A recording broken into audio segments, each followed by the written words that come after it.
everybody. Welcome to the Straight Talk for the Soul series, your vibrational multivitamin for the body, mind, spirit. I'm Carrie Murphy, your host, creator, and founder of this global broadcast and brilliant community of light. I want to extend a bright and beautiful good morning, good afternoon, and good evening to all of you tuning in from around the world. Welcome home, everybody. What is the best that could happen today?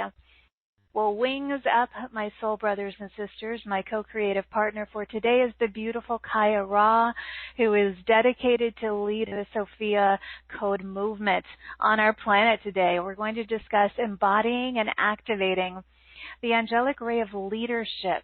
That is what we're focusing on today. So if you feel or have felt any resistance to stepping into your divinely designed leadership role, we are here to support you in expanding those wings of yours, and things are about to shift for you. So thank you for being here. I invite all of you to subscribe to this show. It's a free platform that you can access at straighttalkforthesoul.com.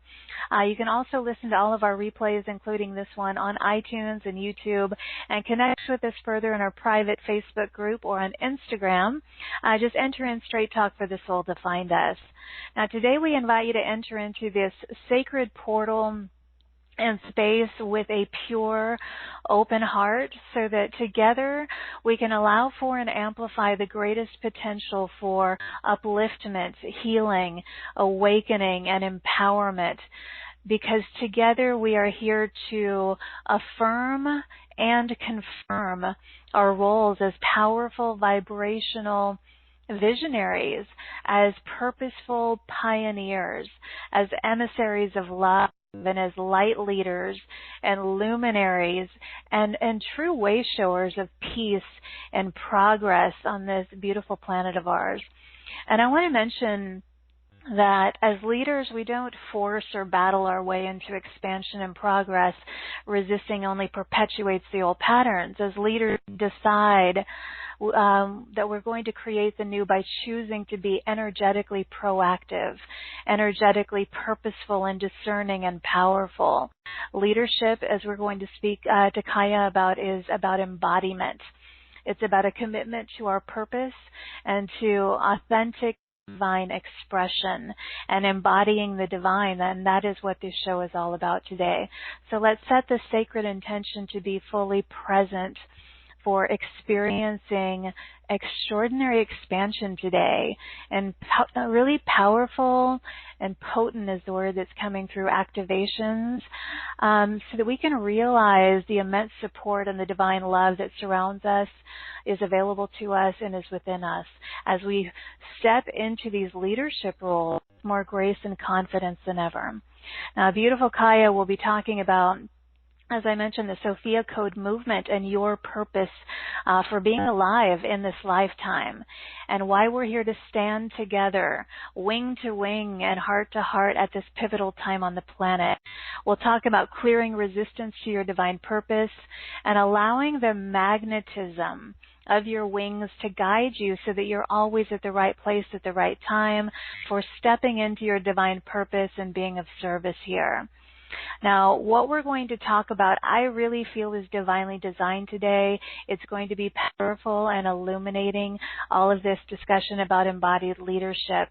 So trust that if you are with us today, there is no accident, that you are here. You are intended to be a purposeful leader here, and your presence matters a great deal.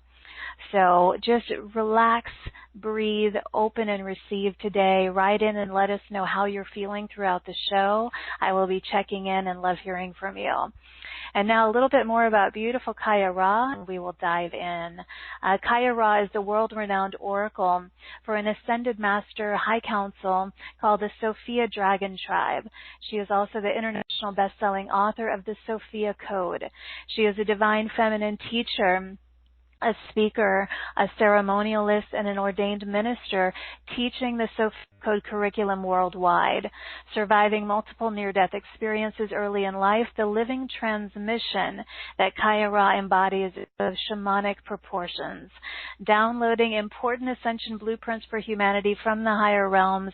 Kaia Ra leads an international movement and a modern mystery school, teaching thousands how to embody their higher self, work with the divine feminine Christ consciousness, and create lasting mentor relationships with the ascended masters.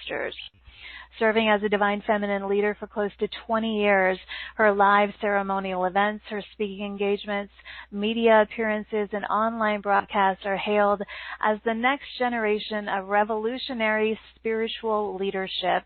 And what a brilliant example of leadership she is. I'm so honored and grateful that she is here. So please join me in extending waves and waves of love, light, and appreciation to Kaia as I welcome her back to the show. So welcome back, my dear. Hi, Carrie. Thank you so much for such a warm welcome. You're so welcome. This feels really powerful and significant today, don't you think? Oh, yeah. It does. I'm so grateful to be here with your beautiful community, with how our communities have come together in this moment. And I'm so grateful for the power of spiritual communities all over the world, of all different faiths and lineages that are praying for the world events that are unfolding at this time. I'm so grateful for how all of our light is coming together in a unified way to respond to so many global crises that so many people are facing at this moment, as well as our entire planet. And there's nothing more empowering that we can do than come together, whether it's virtually like this or in person with one another. It reminds us that our light is brighter than any of these darknesses. And it also reminds us that we do not have to be perfect to lead. We are perfectly ready to lead right now exactly where we are. We are, in fact, leading together by simply being on this phone call together, choosing to resonate with one another's light and a shared prayer for our bright future. Mm-hmm.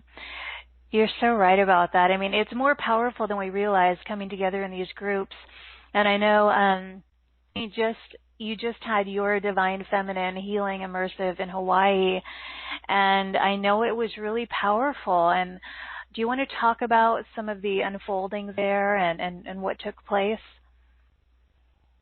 Wow. I mean, we've produced a lot of events for the Sophia Code movement over the past few years, and they were all perfect for what they were, but I've never seen anything like what just happened in Hawaii, and just the way that it did. We were working on somatic releases, emotional releases, mental body releases, and then, of course, all of the multi-dimensional releases and quantum leaps that can be taken. And when you come together in a container dedicated to Sophia Christ consciousness, it's such a multi-dimensional healing experience. And when you work with the Ascended Masters and the Archangels, and you're really guided by a true ceremonial container, which is what the Sophia Code movement and Mystery School and live events provide, what you get to experience is God consciousness perfectly unfolding throughout every heart in the room simultaneously. And it's this extraordinary experience of everyone going through their self-realization process, through their deepest, most profound healing shift, and no one is taking away from the collective experience. Everyone's personal journey is contributing to the collective experience. And so I was facilitating, and our group collectively was facilitating healing, empowerments, and activations that were unlike anything I've seen up to this point in my life. And it was such an honor and a privilege to be a part of that leading edge exploration of what quantum healing and releasing and quantum empowerment could look like, in paradise, no less, with the help of all of, the right. ancestors and the beauty of sacred Hawaii. Mm-hmm. Wow. Let's talk about how just a significant difference, when you come together with these groups in person. Clearly it's powerful when we do it like this because we can all come together, from all areas of the world, and connect. But what's it like in person that is different from, even something as powerful as like right now? What's so unique about when we come together in person is that, well, the first thing that's so unique is we're so busy and overworked in our modern culture, and we're often so isolated from the community that we love so much. Like, what's interesting about social media is it's keeping our sense of community across the heartwave, but we need to get out from behind our computer screens and behind our phone screens and actually look at each other in the eyes and breathe the same air with each other. I mean, that was the whole point of being human, was it not? Was to be human together. Yes. and to learn what it's like to co-create harmoniously with one another in person. And what happens with the Sophia Code Live events is we are teaching people how to be human inside their bodies, not leaving their bodies, not escaping their bodies, because as many of you know from my work, I believe that ascension happens inside the body, within every cell of your body. It's your divinity pouring through, radiating through every cell of your body that makes the shift on the planet, not us thinking we have to get off the planet for that ascension to happen. And so what happens in a room full of people choosing to anchor their higher self inside their body in the same room together, oh my God.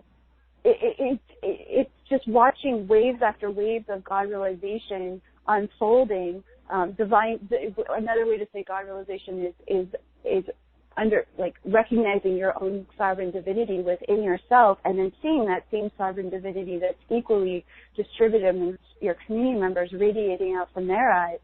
And the dynamic interactive processes and movement and channeling and divine interventions and Q&A that we offer, not to mention how exceptional our team is in creating that safe space for those releases to happen through the genius of God's own consciousness moving through us. It's just, it's almost indescribable how powerful it is. I'm trying to transmit the feeling, but we had one person write in and they said, that was the clearest, most crystalline, holy experience of my life.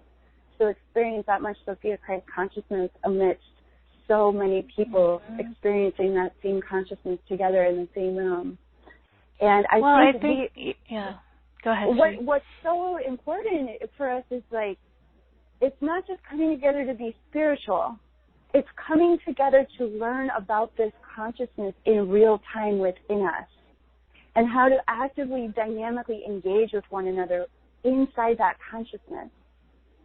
Because that consciousness is the highest consciousness we can embody on this planet. And if we don't have places and spaces to practice that consciousness with each other, it's just going to be a theory, if that makes sense. It absolutely makes sense.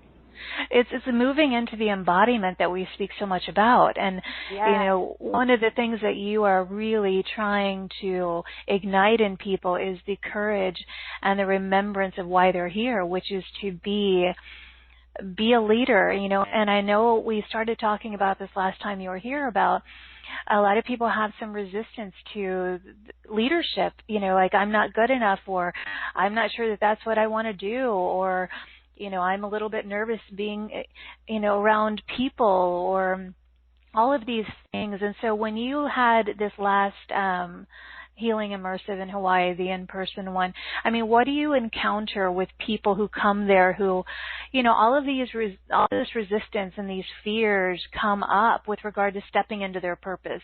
What do you find is challenging people most? What we thought was so interesting about this recent immersive was we created this immersive specifically for members in our community that really didn't think of themselves as leaders, so that they could feel, because we've been so leadership focused over the past 2 years in the Sophia Code movement. I thought, well, I want people to know that if they're not ready to step into that, we're here to provide other containers of healing and empowerment as well. And what was so interesting during the live mentor Q&A session was how many people got up to the mic and realized and admitted that the reason why they wanted to heal was because they were so terrified of leading, but they knew they were here to lead. And it was so interesting. I was not actually expecting that in this space, that there were so many leaders that wanted to bloom. But they just, and one of the biggest, some of the biggest pieces that came up, which miraculously were able to lift and shift and transform in the space of so many people recognizing their same fears in one another, and also recognizing how everyone's healing is everyone else's healing, was that the releasing that most people feel unworthy. A lot of people feel unworthy of their divine purpose. They're holding shame about abuse in their bodies that they don't even know, unconsciously held shame from childhood. And they're also, that we've been so trained into codependency in our society because codependency keeps us from our personal empowerment. We're so addicted to codependency in our society, we don't even understand how subtly we even defend our codependencies to one another. Well, I'm a mother, and I have, these children, so I really can't lead. I'm leading through my mothership my mothership as well. And it's like, all true. And is there space for your own heart's prayer for why you came here, what your puzzle piece is for this planet? Or I've retired and I've worked my whole life and it's not time for me to, I'm beyond leading now, but I'm supporting you to lead. And it's just like, we didn't come here to live stagnant lives. We came here to fit as our roles into one another's roles. We're not here to do more than what is ours to do because there's no one person that's going to save the world here. But we all came here to play intersecting roles through our divine purpose. And what I thought was really interesting when watching this healing journey was how many ways people talk themselves out of their divine purpose, or they are doing their divine purpose and they can't recognize that they're actually in their divine purpose. They're in it. They're in it, and they don't think they're actually doing it, or they're doing good enough, or they're doing enough, and that's the shame. That's the old patterns of beating yourself up. And we talked a lot in Hawaii about how a lot of earth angels have low self-esteem because they're these beautiful angelic beings that came into human form, and angels see the potential in everyone. It's hard for them to see where people are really at in their development. What we see is the highest potential. So what happens with a lot of earth angels is they kind of get the crap beaten out of them across the course of their life. Because first of all, people don't want to see what they're seeing about them, all their potential. It makes them feel uncomfortable. A lot of people feel embarrassed to be unconditionally loved by an angel when they don't love themselves. And so a lot of earth angels kind of get the kickback, the projections and the judgments on them for simply being an angel in human form. And so what we're working so avidly upon in the Sophia Code Mystery School and the movement is helping our beloved earth angel community to finally lift up your wings, throw off the chains of shame, the shackles of shame, to claim your self-esteem, and because you are a daughter and son, you are a child of Sophia God, and that means you are worthy of all the love in the universe, and you are worthy, including of loving, safe boundaries in your leadership. So we're kind of overhauling people from the ground up, and we're saying, you've got to fall in love with yourself. You've got to be on your own team. You've got to know your yes from your no. You've got to claim your safe emotional boundaries if you want to fulfill your divine purpose, which, by the way, is essential for you to fulfill in this lifetime, because that's how you're going to feel deeply connected to why you came here. When we feel deeply connected to why we came here, we don't feel depressed. We might feel our anger. We might feel our grief about what's happening here in humanity, or on the planet, but we're still active. We're still actively making a difference because we're plugged into why we're here. When we don't plug into why we're here, we fall into depression, stagnation, and even the potential of suicide or sabotaging places in our life that simply want to thrive, but cannot because they're connected to us fulfilling our purpose, if that makes sense. See how it's all connected? Oh, yeah. Yes. Yes, I'm shaking my head with everything that you're sharing, and it's so important. I'm glancing through the webcast as I'm listening to you, and Cal wrote in something and said, but what if you feel like you have nothing to teach? I think sometimes with this word leadership, there's this expectation of I just formulate something to teach. Or what do you say to someone like that who is wondering, I don't feel like I have anything to teach? It's such a great question, and I'm so grateful that question came up. So in the Sophia Code movement, we don't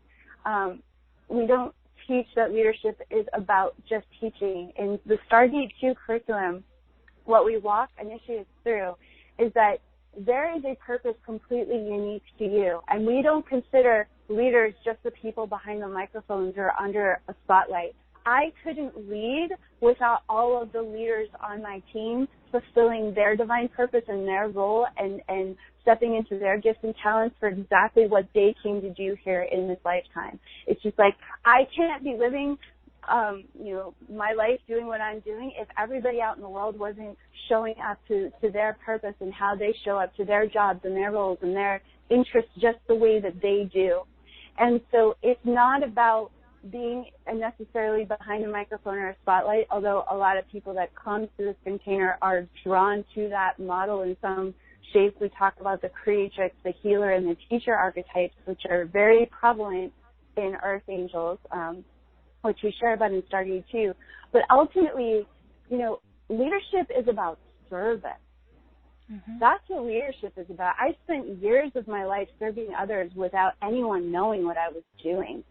It's just like, it's about showing up to how you're here to extend your hand and your heart and your light for the upliftment of others, not just not just your immediate family members. It's some way extending beyond that safe space of what's familiar to you and saying, I'm willing to be vulnerable to where life would have me extend my hand in service to, in how you feel naturally.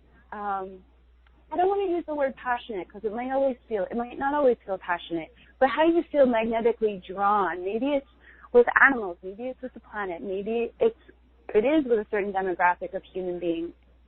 Maybe it's in the arts, maybe it's in the sciences. It's just like, the beautiful security person that we had at our event in Hawaii. It was like, I felt so safe and protected because this man was watching the door for 3 days straight in Hawaii for me. It was just like I could relax and do my job because he was fulfilling his purpose as a protector.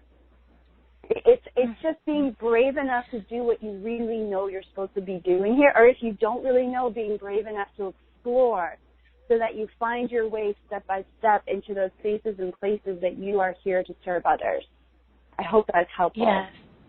That is helpful, and I want to go into that just a little bit deeper because that word leader and leadership. I mean, to me, it's really just about embodying our own light as much as possible.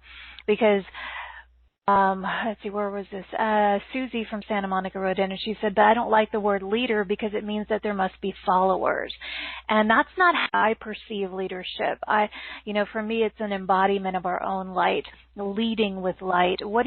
How do you respond to Susie? For someone who doesn't like the word leader, feeling that there must be followers. Leaders, I think that is yet another programming that keeps us from stepping into our purpose.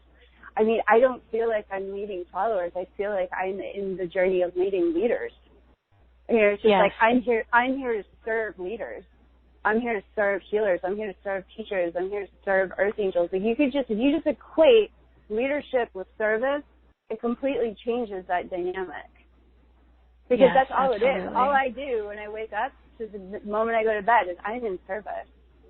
And what happens is the more that you are in service, the more you are called into being seen to be of more service. And in that more service, more people show up to help, to co-create service with you.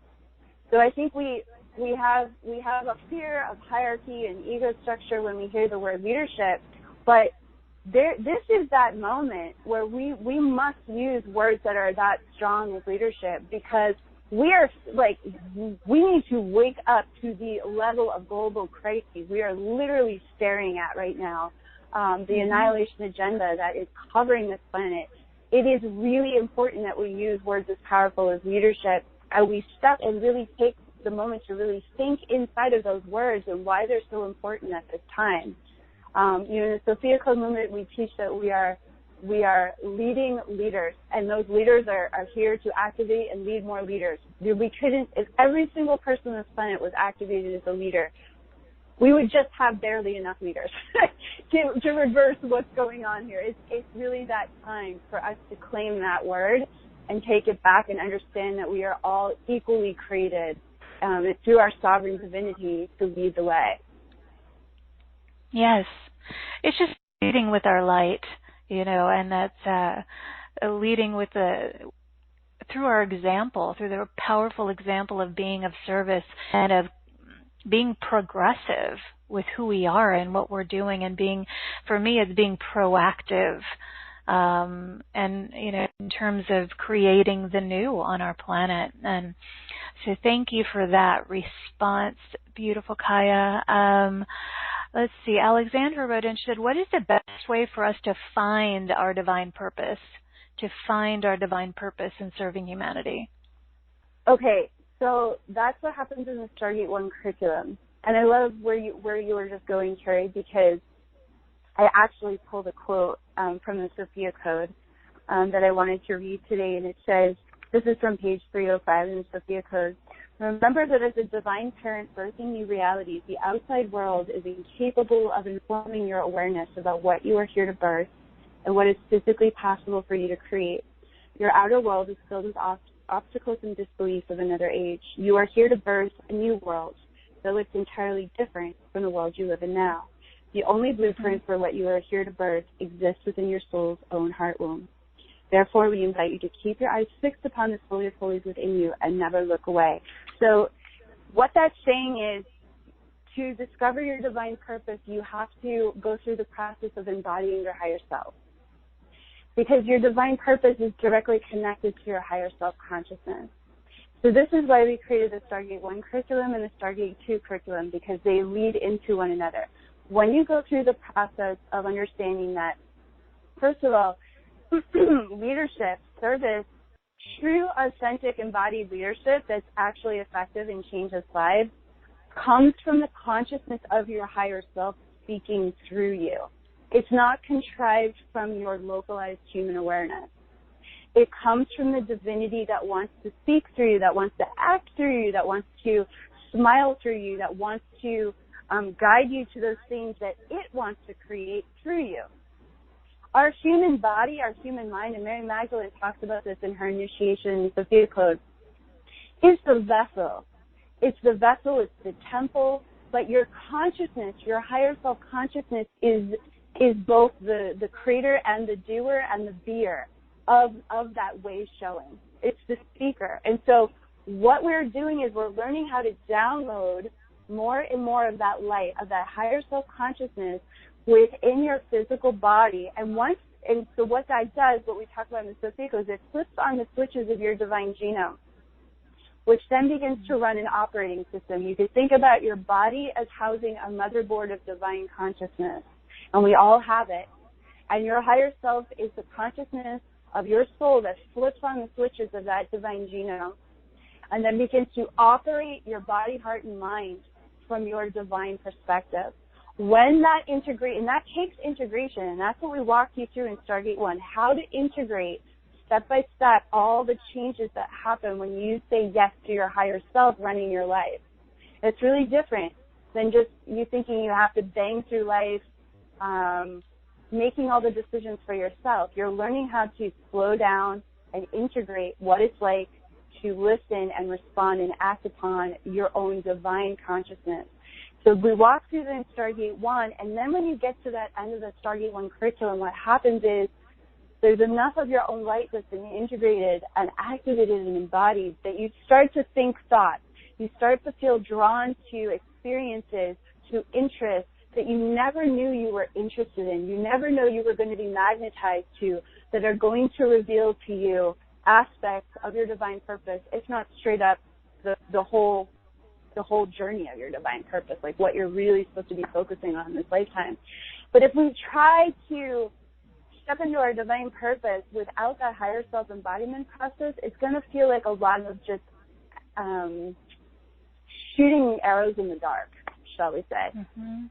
Because it's your own divine consciousness that knows more than what your human awareness or your current life experience knows about. Mm-hmm. Kaia, I want to mention for those who are unfamiliar with Stargate 1 or Stargate 2, we're going to go more deeply into that later, but this is an actual curriculum that you created, you know, with 12 months of recorded calls and video classes and Q&A mentoring calls that you've provided now for people that they can go through on their own. But this was a 12-month curriculum, and you've named it Stargate 1 now. And then following that, you did Stargate 2, which was another 12-month curriculum. And all of these are to support people in realizing their divine purpose. So all the people who are writing in and wondering, how do I find it? How do I realize it? This is why you created this. I guess I'm sort of assuming that people are familiar with this, Kaia. Do you want to describe a little bit about, you know, what's in this curriculum and why is it different? Let's just talk about it a little bit. What's involved? Yeah, so each curriculum is based on the teachings of the Sophia Code. Stargate 1 walks you through every chapter of the Sophia Code. So for those of you who are new to this call, the Sophia Code is a sacred text from the Divine Feminine and Divine Masculine Ascended Masters, but it's a Divine Feminine Christ Codex. And a codex is a sacred text where the vibration of it is completely pure, so that when you come into contact with this text, it begins to activate your DNA, it begins to activate all of your light bodies, it begins to activate your physical and emotional body, it begins the process of clearing out all of your previous lifetimes while welcoming in and clearing space and anchoring your own soul's light into your body. And so because that is such a powerful process to unfold through what appears to be a book with two covers, which is actually a transmission from cover to cover, I knew I had to create a program that would walk people through what's going to happen when you come into contact with this codex. And what could happen, what if, you know, they really decided to go deep and mentor with these ascended masters, it would change everything in their life. And so what we do is we walk through, you know, class by class by class, all of the fears and anxieties in Stargate 1. We walk through all of the fears and anxieties of letting go of codependency, letting go of self-sabotage, letting go of isolation, letting go of self-judgment, letting go of the traumas of abuse, you know, that can be relieved as you walk into the light of your divinity. It's not necessarily about going through all of the things that have ever happened to you. It's about walking towards a light that is literally purifying and transfiguring and transforming you step by step through the codex. And the more you learn how to resonate in that light of the codex, the more you are learning how to resonate in your own divine light. And it does take time to integrate. This is why there were mystery schools in ancient times where you could actually spend, you know, months or years at a time learning how to stabilize your consciousness in something this pure, which is to say a reflection of the purity of who you really are. You know, there's a war going on across this planet for your mind and your heart to make you believe that you are not holy and divine. And what the Sophia Code does in this mystery school is it brings you back to that truth, and it asks you to learn how to live in that truth every day of your life. So there's so many teachings on how to embody this consciousness, Sophia Christ consciousness, this pure crystalline consciousness in your daily practice. And it teaches you how to mentor with these ascended masters who are resonating this consciousness all around you. Because when you begin to dive into this program, they're mentoring you day and night. They're mentoring you in your sleep. They're mentoring you all day long. You're learning how to build altars, which are blueprints of communication between yourself and these masters. You're learning how to bring these teachings into your workplace, not to share them, but to live them. We're not about converting anyone to anything. That's not what this is about. It's a full program on how to embody your higher self, which then, once you get to the end of the program, you're a different person. You're a completely different person. And that's when you start to understand, oh, I do have a divine purpose. Oh, these things that I've been kind of dancing around for most of my life, these are a part of my divine purpose. And now I have enough self-confidence in the light of my own divinity to start going deeper and how I'm going to take those gifts and talents and use them to serve the awakening of humanity, the activation of humanity. And so that's where Stargate 2 comes in, where I walk you through the underbelly of stepping into your divine purpose, where we walk through all of the fears and anxieties of what it means to be seen as a resource of support for others, and how it's possible that not only can you embody your higher self with all of your feelings about it, you can also step into leadership, aka your divine purpose, aka your divine service, with all of your feelings about that as well. So what's happening in that 2-year journey, which you can do, doesn't necessarily take a year to get through. We just, in the original broadcast of all these classes, we went on a year-long journey both years. You're welcome to take more time or less time with going through these curriculums. But what's happening is I'm walking with you, and the Ascended Masters are walking with you every step of the way through every one of these classes, through all the new channeled material that you receive on leadership and the Stargate 2 curriculum as well. And my prayer was that everything that I had personally experienced in my own awakening and in my own professional leadership, that I could download it into a format that other people could learn directly from. Mm-hmm. Yeah, well, as we were talking about before, Kaia, this is really a blueprint for your own healing. It's it's that powerful. It's something that you have. It's what has provided you with the clarity and the strength and everything to have transcended all of the everything that you went through. And you know, I like that you brought up a lot of the things that people are going through, whether it's self-sabotage, isolation, traumas, abuse, all of these things. You provide the container to help people. What did you say earlier? I think you said lift and shift. I loved that phrase. To lift and shift, and so that they can realize their divine purpose. And you know, we'll talk more about the curriculums. I want to highlight that what you want to share with people is that everything that we're doing for the rest of 2019, the year that we're in, is preparing our community for, as you say, the 2020 tour with Joan of Arc and the Order of Magdalena. So do you want to speak to that a little bit? I think this is really important to really gear people up for their purpose work. Yeah, absolutely. A year and a half ago, as I was getting ready to channel the Elegant Equation of Divine Feminine Christ Leadership, which modules of information are from that book, which that book is being edited to be released next year. That modules of information from that book are in the Stargate 2 curriculum. And so as I was getting ready to channel that information, which I had a lot of resistance to channeling it because it felt so intimate to be speaking from my own higher self voice for that book. Joan of Arc appeared in my living room, and she stood in her armor, and she was standing in this vision of all this golden light and rays of light coming out from her heart. And what was so interesting to me is it was so different from the other Ascended Master experience, altars they had in my home, my experiences of them.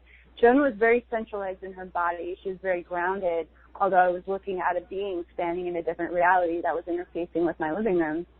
And there was such an urgency in her heart and in her voice. And she said, I really want to protect all of the initiates that are stepping into this curriculum on leadership that you are launching this year. And I had been working so deeply with Mother Mary and Mary Magdalene to get ready for that book. And I knew that the Sophia Code, the Sophia Dragon Tribe, had brought her in. They had mentioned her by name as a high priestess in the Order of Magdalena in Mary Magdalene's chapter. When I had channeled it, it was an awkward moment, because I was like, are you sure you want this in, High Council? And they're like, yep. I said, is there a reason? Should I write more about her? And they're like, not yet. don't worry about it. Just write that there because that's seeding something for down the road. And so when she arrived in my living room that day, I thought, oh, for this moment, that is why that was written. And I asked her, I said, of course, I would be absolutely honored for you to be at the helm of this ship alongside Mother Mary and Mary Magdalene for protecting us and guiding us in what it means to be seen in this consciousness. Because Joan was an exceptional embodiment of Christ consciousness. I mean, if you really, really understand her story, which I'm going to France to actually begin to work on channeling her information for the Codex this fall, along with the Sophia Code being released in French, which now makes so much more sense that that's the first translation of the Sophia Code, that it's going to be in French. Right. Yeah. And so when, in that moment, I realized, wow, this is like really serious what the Ascended Masters are asking me. They're really asking for me to communicate that we are building an army of light that is not here to fight against anything. Mm-hmm. It's about birthing, being strong enough and brave enough and heroic enough to birth beyond the insanity, which requires all of us to step into our mastery, into our higher self-embodiment, to resource our inner strength and our inner courage to create beyond what's happening right now, to show up and heal ourselves beyond the duality and the polarization, and to do the inner work and to show up to our divine purpose in such a way that it can actually make an impact in the new paradigm that we can step into in enough time. And there's been such an urgency with Mother Mary and Joan of Arc and Mary Magdalene and Isis. All of them have come to me again and again asking me, continue to activate, continue to do these live events, continue to share about this mystery school, because it really can only happen one person at a time. But if you have enough people who have activated their divine genome working together to co-create a new paradigm, that has a 100th monkey effect, as we see at the live events. A group full of people bearing witness and participating in one person's healing, everybody gets the healing. The ripples literally go through the consciousness in the room. The healing empowerment ripple through everybody's life body simultaneously. We all relax. We all, relax our shoulders and breathe deeper when one person is finally freed of that thing that's really enslaving all of us or disempowering all of us, depending on whatever that thing is. So the Joan of Arc tour that's coming is we're going to be activating. We're going to be offering live events across the U.S. next year, which we're really excited about. We're going to go to places we haven't gone yet. We're going to be activating our higher self light bodies that both nurture and protect us, because it's pretty serious what's going on in the world right now. As Jesus, as the Bible teaches us in Ephesians, this is a spiritual war first before it becomes physical, and we need to be sober to that. We need to be sober to our practice and our intention and our focus and our faith. Joan often talks to me about faith, focus, stamina, and sobriety. It's just like, it's not just about a weekend workshop. This is the lifetime where we get to discover the true master that lives within us. But it does require us stepping into our commitment to being that master of our higher self in human form with all of our feelings about it. It doesn't mean we don't feel our feelings with it. The feelings actually bring us through every step of that mastery journey, ironically. So, yeah, we've got a lot of, we've got a big call out. As the Sophia Code continues to expand and get bigger and bigger every year, we're going big next year in what we're offering both in France and here in the United States, and for our international community with our upcoming programs, and to really get ready for what's coming. We're so excited about the response that we're receiving for our Leadership and Divine Purpose Conference in Sedona. That's going to be this October. And we're also preparing events for the very powerful eclipses that are coming at the end of this year, because we're going through a big shift from 2019 to 2020 astrologically. It's really big. And it's like, if you're not embodying your higher self this year, next year is going to be really, really, really confusing and challenging for a lot of people. If you are actively in your mastery practice, in embodying your higher self, communing with your direct relationship with God, not only are you going to be fine, you're going to be at the right place at the right time, fulfilling your divine purpose to serve in miraculous ways. Definitely. So it's like, well, that's why. Which one do you want to choose? You want to choose the clarity and the sobriety and the empowerment, or you want to just be confused and dragged along in the chaos of the darkness? Like, yeah, I don't know. It's an easy we got to step up. That's why we're here, and that's why we do these shows, to really let people know that there is support. You know, if anyone listening, if you want to be a part of this Sophia Code movement, activate the sovereign divinity of humanity, which is why we're here. I mean, with Kaia, and you know, you can learn to embody your higher self with the Stargate 1 curriculum, and then you can step into your divine purpose and really lead with the Stargate 2, and then there's so much more. Kaia, we're going to talk more about your Sedona retreat coming up, because a lot of people may want that in-person support. But I want to go to a couple of questions in the webcast. Okay, let's see. So many people have written in. I do want to say Erica wrote in from California saying, so much love for Kaia Ra. I just want to share my gratitude for the Sophia Circle certification. The Sedona conference and the other teachings have been the most profound of my life. Radical accelerated love and change has come from all of my Sophia movement experiences. Sending love. Wings up. Wings up, Erica. Thank you, Erica. Okay, Missy wrote in and she said, my entire life, my high point is serving others. She says, I know I'm a leader creating a pathway, yet I fear being an ego every time I step forward in a bigger way. What do you say to that? She says, how can I transcend this fear to be the Wayshower I really want to be, or that I truly am? Thanks, Missy. That's such a great question. So we talked about that in the Stargate 2 curriculum, the pendulum swing, the ego structure. The ego structure is really interesting because you could think about it as something that's always out to get you, but really it's just always testing you to see if you're ready to expand beyond what you thought was safe in the past. The truth is that we're completely safe to keep expanding in every direction all of the time because we're God consciousness. But the ego structure was designed to keep your human body safe, fed, sheltered. Your ego structure is not interested in your spiritual journey. It's just not. But it's playing a really important role in teaching you how to care for the body as part of your spiritual journey. So the process of working with the ego structure, you're going to just negotiate with your ego structure and just say, hey, ego structure, the more I step into my divine purpose, the more you get everything that you want, the more that you even get to relax. You know, it's okay to tell your ego structure that the more you step into your divine purpose, the more resources are going to be available for your ego structure to take care of your body. It really can be that simple of a negotiation. You know, it's just like not everything in reality was designed to be like, I'm the ascended master inside of you. It's like your ego structure has a role and a purpose, and it's a very humbling one. And it's a tester, and it's an initiator. And every time you hear your ego structure saying, oh, you're going to get a big head or a big ego if you step into a more expanded version of your leadership, it's testing you to see if you believe in the purity of your own heart.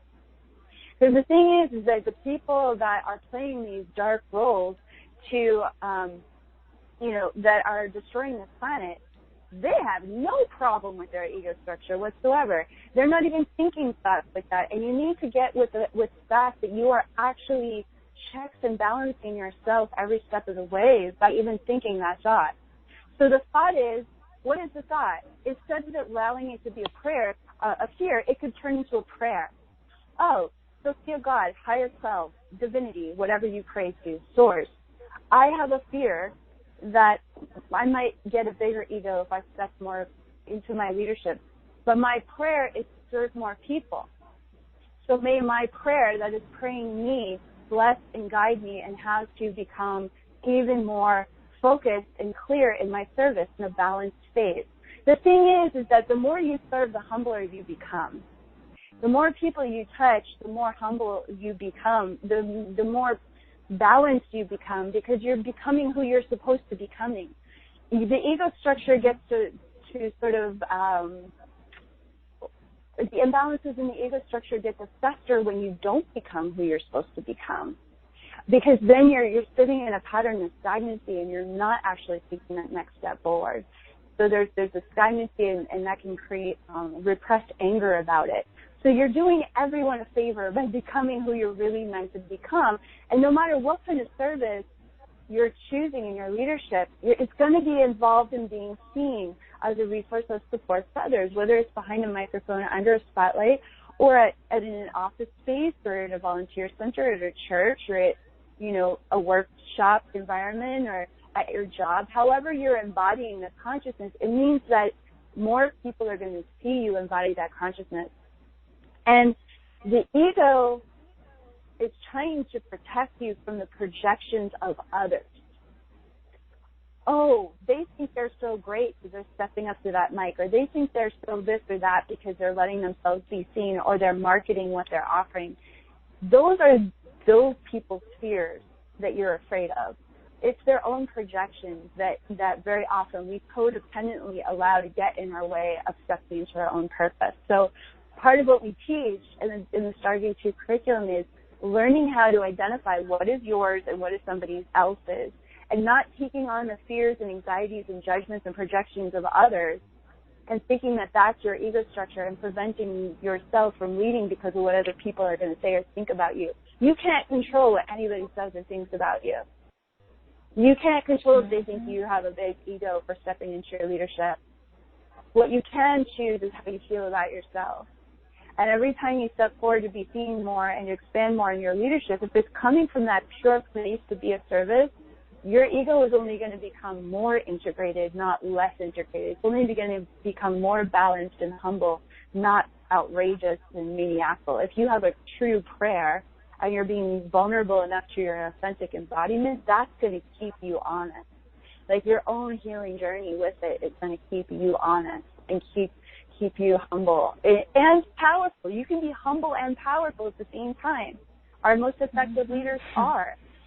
So it's not about not stepping into leadership to become more humble. It's the more you serve others, the more humble you become, because then you realize, oh my God, this really is the deepest service I can do, because it's very often a thankless job.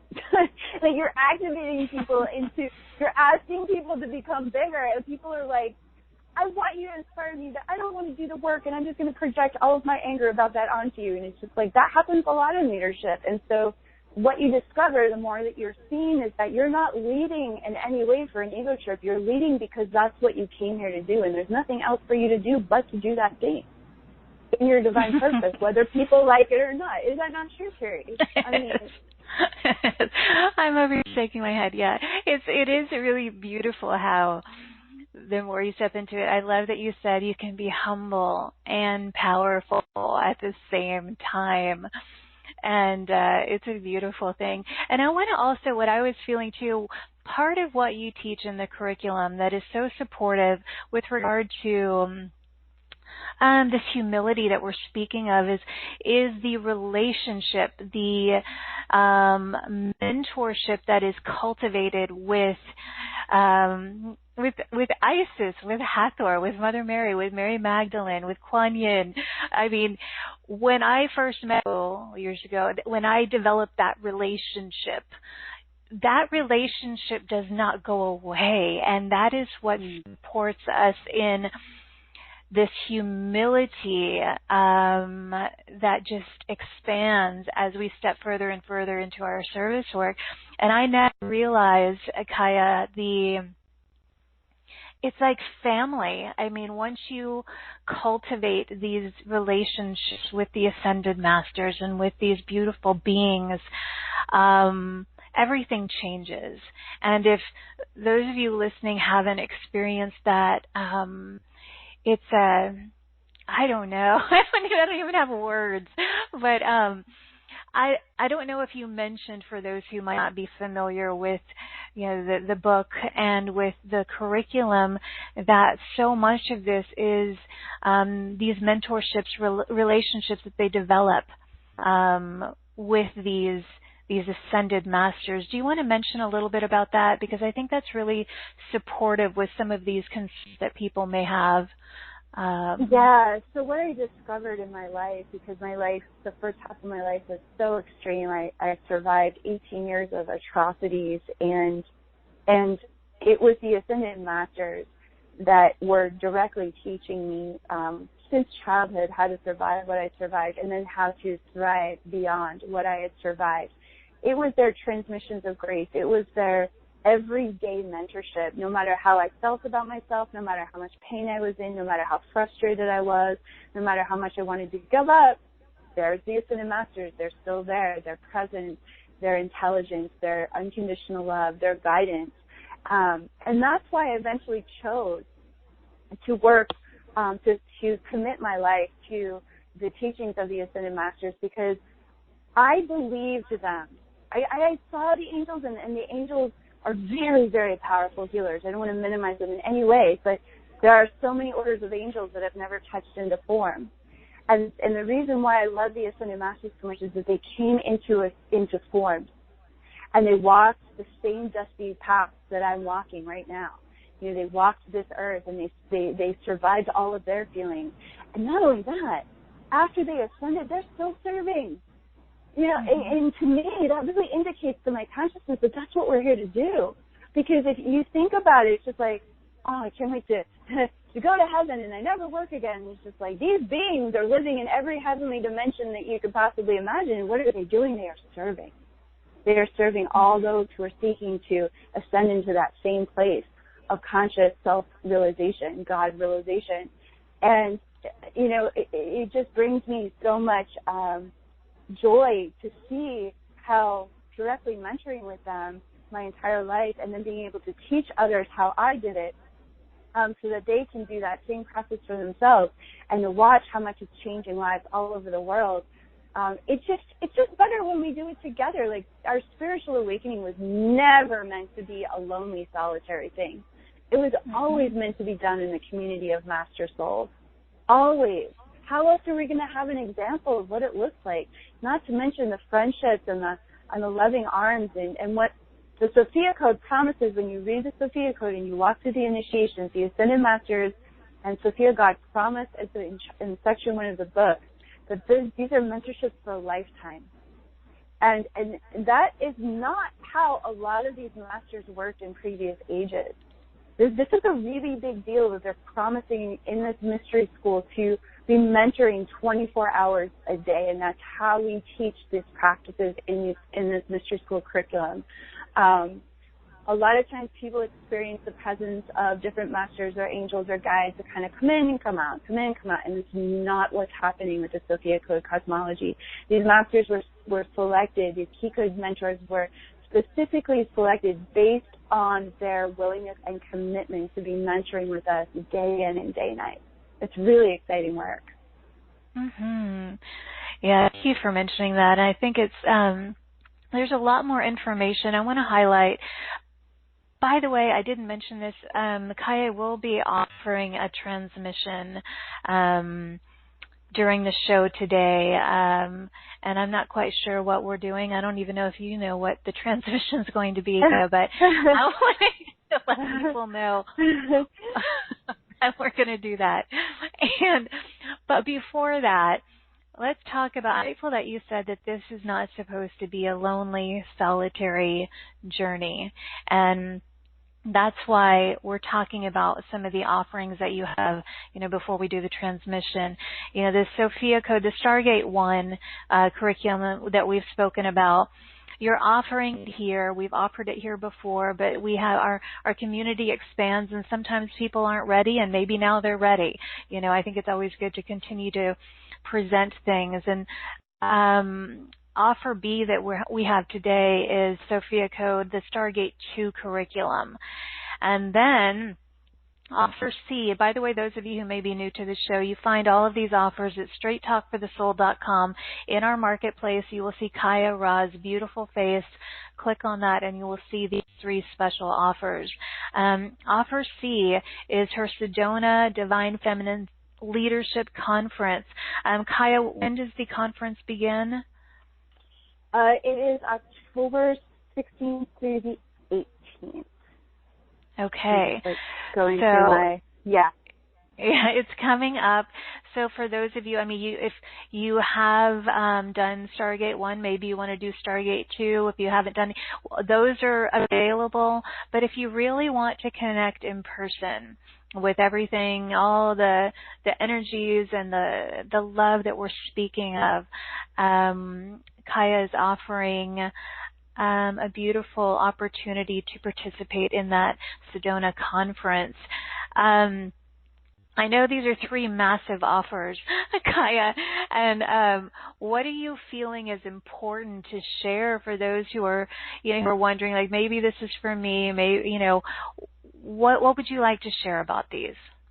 And I know it's a lot because there's 3 offers.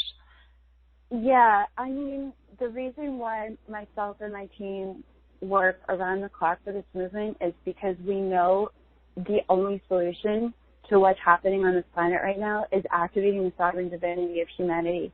Like, bottom line, we cannot generate the kind of light that we need to shift what's happening on this planet unless people are embodying their own divinity, which then means they're embodying the divine consciousness that can lead in unexpected and miraculous ways wherever you're at in your life.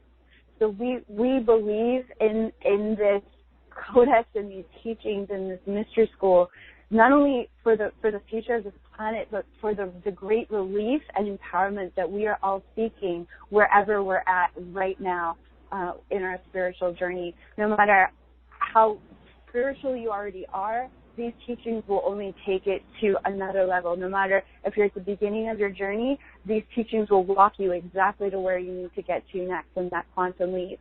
And what's going to happen in Sedona is I'm going to be channeling Isis and Hathor all day long on the first day. Then we're going to be channeling Joan of Arc and Mary Magdalene and Mother Mary and Jesus all day long. And then we're going to be channeling White Buffalo Woman and the Order of the Sky Grandmothers all day long. And you're going to be receiving so many healings and blessings and activations and wisdom and insight. And you're going to laugh and you're going to move and you're going to meet people that are just going to be like lifelong, potentially life-changing best friendships. I mean, people from all over the world, you get to feel what it feels like to be a part of a golden army of light. An army that's here to birth a new paradigm as well as protect it. Because we're getting super real about what we're really here to do in 2019. We've been real about it for the past 2 years, but getting a little bit more outspoken about how urgent the need is for us to embody our sovereign divinity. It's not a fad. It's something that we are here to do in this lifetime for the entirety of our lifetime. It's going to take that much embodied wayshowers to not only turn the tide of what we're facing, but to not only birth the new paradigm, but nurture the new paradigm and expand the new paradigm in response to how many crises we're facing right now. I know people are hesitant to focus on those things or to even speak about them, but if we want a future to continue to do our spiritual ascension work on, we need to have an understanding that this is a very unique lifetime that we all came here to serve in a way that we've never served before. This is not just our individual ascension that we are facing at this time. We're facing the planet's ascension right now. And how we all chose to be a part of that. It's really exciting. If we understand the gravity of it, then we can actually get inside the power of our position to do something about the gravity of where we're at right now. And that's what Joan of Arc is leading us into in 2020, and also calling us into in Sedona this year as we gather together as one golden dragon of light. And we talk about in the Sophia Code, it's just like, it's time for us to feel powerful.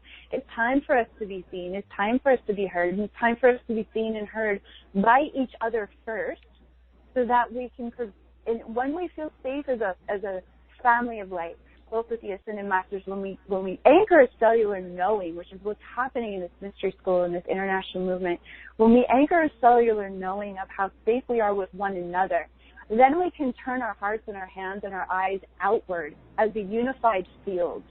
of embodied wayshowers, and we can say, this is what it looks like to be in a community that's safe and powerful, enlightened, activated, and proactive. This is what it looks like, humanity.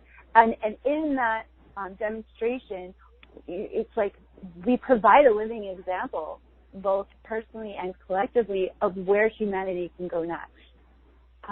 What our options are. Because that's what freedom is. That's what liberation is. It's to remember that we have options other than what we're just force-fed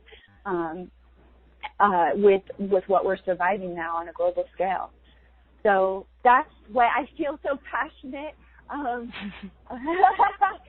what we're offering here. It's so exciting and it's so moving, and it's the most fascinating thing that I can possibly participate in is witnessing how at live events as consciousness evolves, and not just through an experience. People are having an experience at our live events that are permanent shifts that then they take back into the world.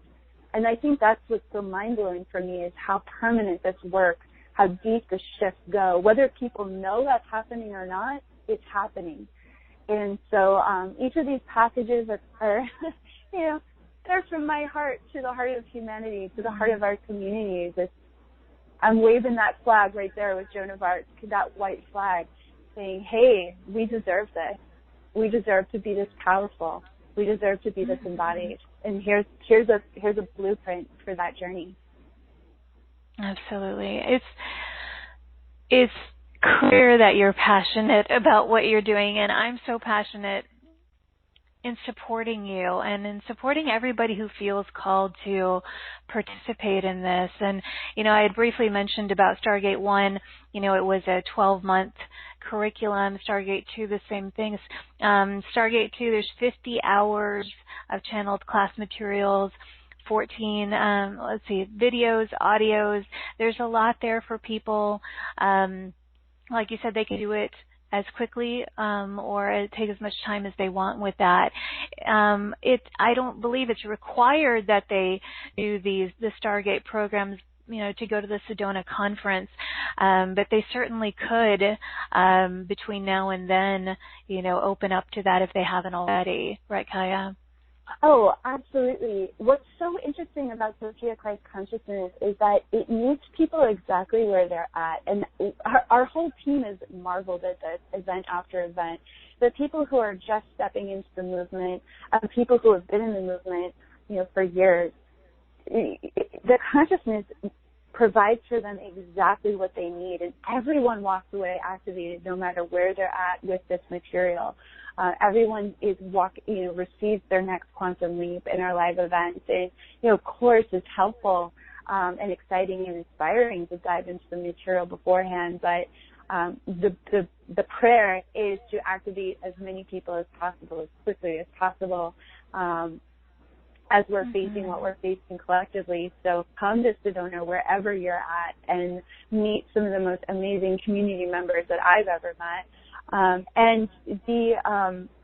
as far as the journeying through the self-study curriculums of Stargate 1 and Stargate 2, we also provide an official Facebook forum for you to talk about your classes, your class experiences, meet other people who are walking through the curriculums as well. And we're also in the process of building specific curriculums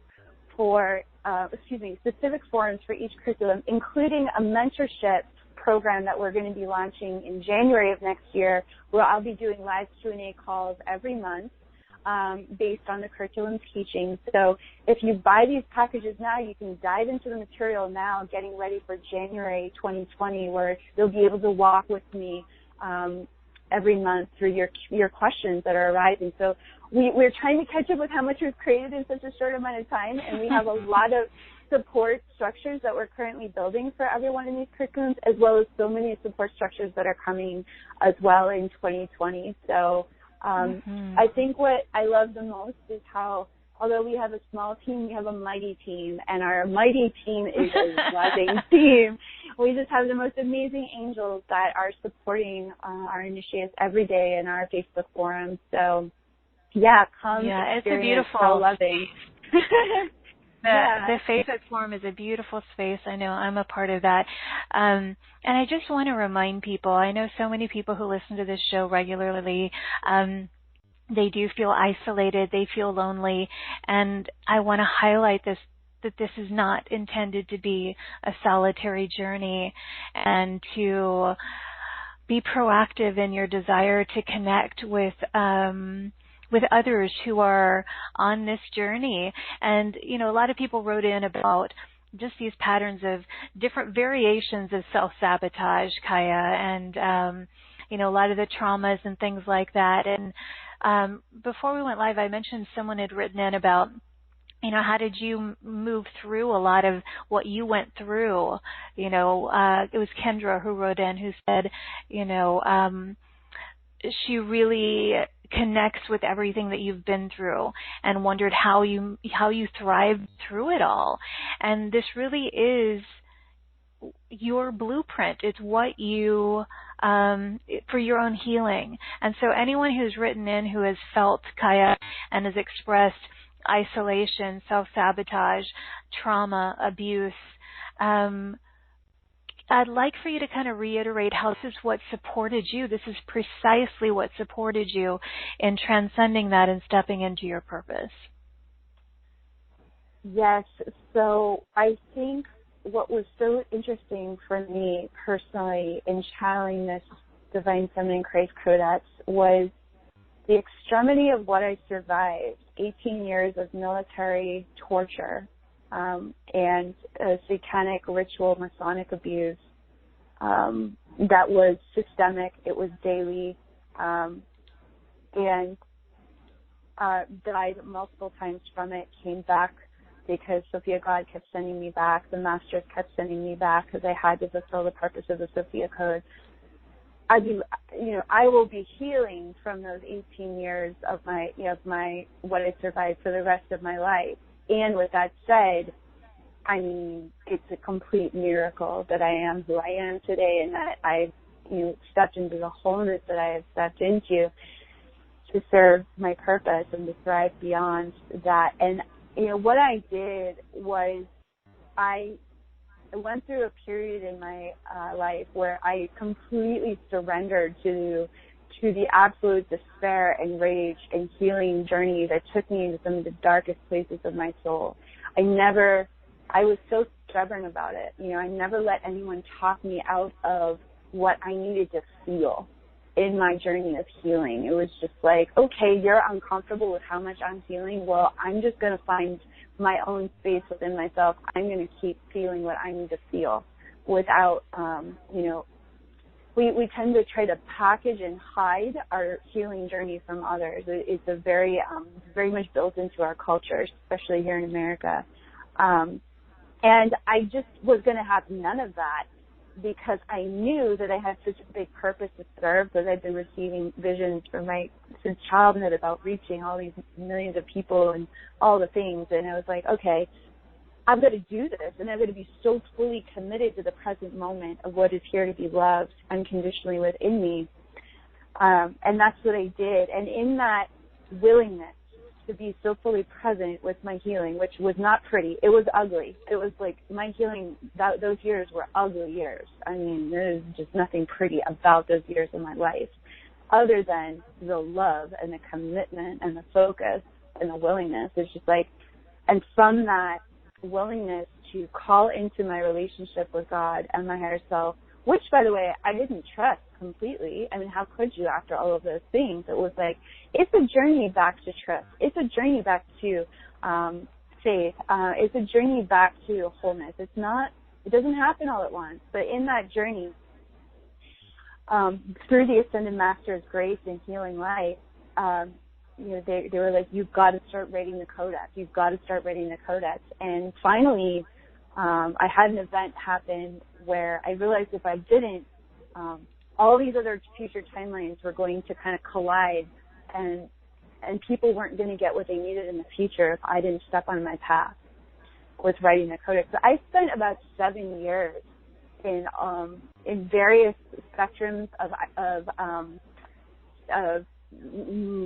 silence and not really participating in a lot of what humans participate in. I spent anywhere from 10 to 12, sometimes 14 hours a day writing, and rewriting and prayer and meditation and grief and healing. And I just found ways to go that deep for 7 years. And in that journey, what I got to do is I got to really notice the rising and the falling of all of my ego structure and all my anxieties and terrors and fears about bringing in the light of my higher self, because I had, created a life where I could be, I don't want to use the word isolation in a negative way, but I did isolate myself long enough so that I could really listen and watch the process of what it happens when you have that much pain inside your body and that much trauma, and then the light of divinity begins this process of downloading like an operating system within your body, and the process of watching the parts, the energies that are clearing as the new light comes in. It was like I just examined it over and over and over again in prayer and meditation, and I would write about it over and over and over again, and I realized,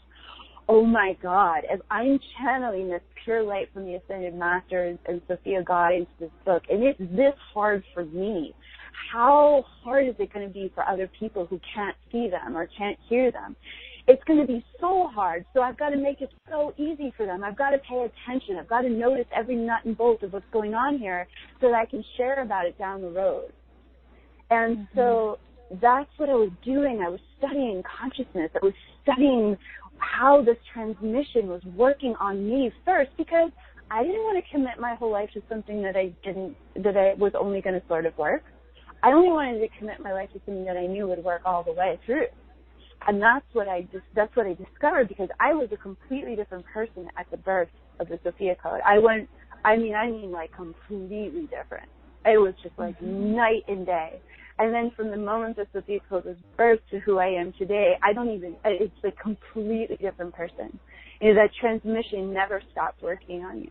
It's always bringing you to the next level, because that's what divinity is, always expanding, always growing, always regenerating, always illuminating, always taking you to the next level. And so in that journey, what I discovered was it's absolutely important to do all of the healing modalities and counseling and therapy or whatever it is that you need to do to talk about what happened to you, to work through it, to move it out of your body, to express it. But what the Sophia Code does is it provides a blueprint for activating your higher self, no matter how much pain you're in, no matter how much trauma you have survived. If you walk through those initiations, the light switches are flipped on.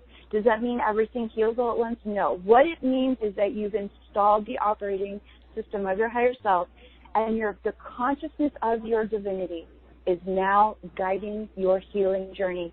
To every teacher or healer or experience, that's going to be the tapestry of your healing.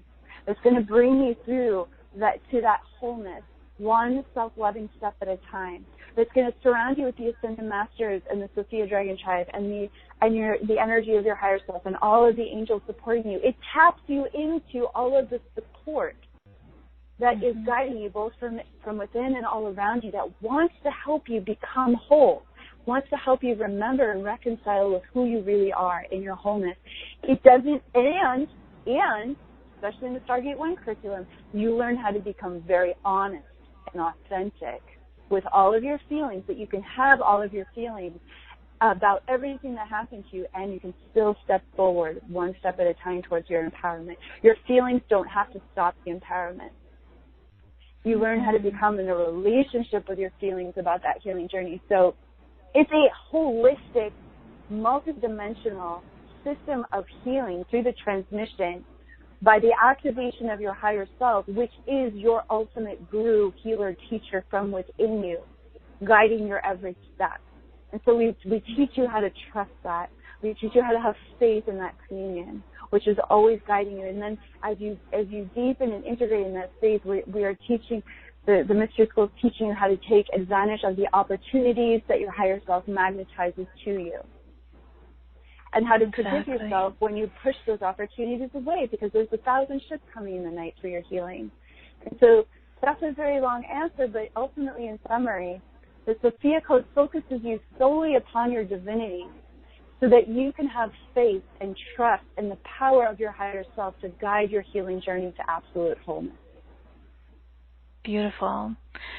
It taps us into the infinite support that we have to reclaim our wholeness. And everything you said was so powerful. And I have seen the shifts and the changes in you in just years, in the last, 3-4 years. I mean, it can, like you said, it continues to work with you, on you, through you. It's a continual expansion into wholeness and radiance and light. And who was it that wrote in? Lynn wrote in and said she was asking if you are subject or affected by the waves coming in, because she was saying, can you speak to the current energies streaming onto the planet now? And are you yourself subject to being affected by these waves coming in? And I'm certain that you are, but you have so much support. How do you respond to that from Lynn, that question from Lynn? Is she talking about the dark agenda? I'm not sure. She said, can you speak about the current energy streaming onto the planet now, their role in helping with clearing? So perhaps she's speaking about the benevolent forces supporting us is what I'm gathering. But then she said, are you subject to being affected by the waves coming in? She's asking as well. The way I look at anything and everything is that my higher self light body technology, which we download which there are many light bodies to become conscious of and integrate, but one of the most important ones we meet in chapter 13 of the Sophia Code, and that's the golden dragon light body.